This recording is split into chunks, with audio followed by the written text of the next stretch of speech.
अस्सलाम अलैकुम। Welcome to my channel पुरानी कहानी। तमाम सुनने वालों को मेरे चैनल में खुश आमदीद। रोजाना दिलचस्प और सच्ची कहानियां सुनने के लिए मेरे चैनल को सब्सक्राइब कर लें और बेल नोटिफिकेशन को ऑन कर दें। ये कहानी सच्ची है और दक्षिण पंजाब के एक गांव के बुजुर्ग आज भी इसे धीमी आवाज में सुनाते हैं। शीर्षक कब्रिस्तान के उस पार। साल था 1993। अफजाल, जो लाहौर में रहता था, अपनी मौसी जाद बहन की शादी में शामिल होने के लिए अपने गांव चक नंबर 36 भी आया था। गांव में खुशी का माहौल था। लोग शादी के फंक्शन में शामिल हो रहे थे। शादी का रंगीन माहौल था। पुरुष और महिलाएं अपने अपने कामों में व्यस्त थे। बैंड बाजा की धुन, ऊंटों पर सजा हुआ सेहरा और महिलाओं की ढोलक की थाप हर ओर गूंज रही थी। ये एक खुशी का मौका था, लेकिन जो कुछ भी हो रहा था वह बहुत जल्द अलग और डरावना होने वाला था। रात का समय हो चुका था। शादी का फंक्शन अपनी सारी रंगीनियों के साथ खत्म हो रहा था। अफजाल अपने पुराने दोस्तों के साथ बैठा हुआ था जब गांव के एक बुजुर्ग हाजी अब्दुल माजिद उसके पास आए। हाजी अब्दुल मजीद धीमे स्वर में, पुत्र अफजाल, एक काम है। कुछ मेहमान आए हैं अगले गांव से और वापस जाना है। बस तुम उन्हें पंडे छोड़ आओ। अफजाल ने पलट कर देखा तो 4 महिलाएं, जिनके चेहरे दुपट्टों से ढके हुए थे, एक और चुपचाप खड़ी थीं।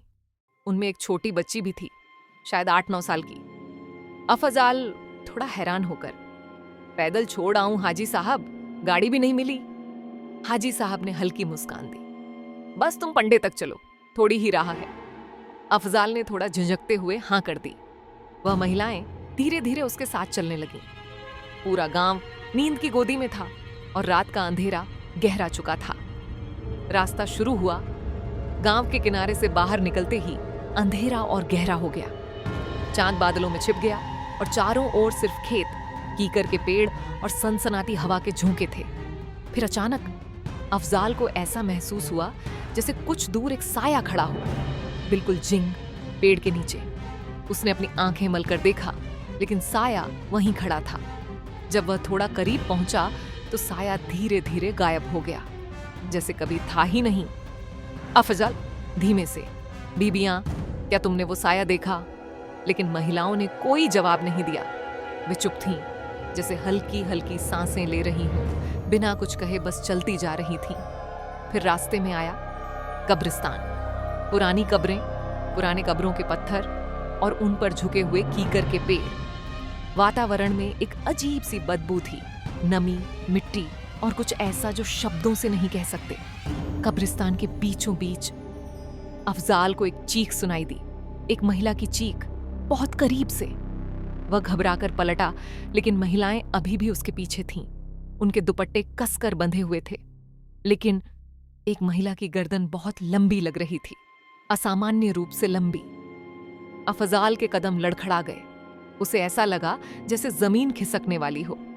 अचानक छोटी बच्ची ने उसका हाथ पकड़ लिया और कहा, चाचा, वापस मत जाओ, वो लोग नहीं चाहते तुम वापस जाओ।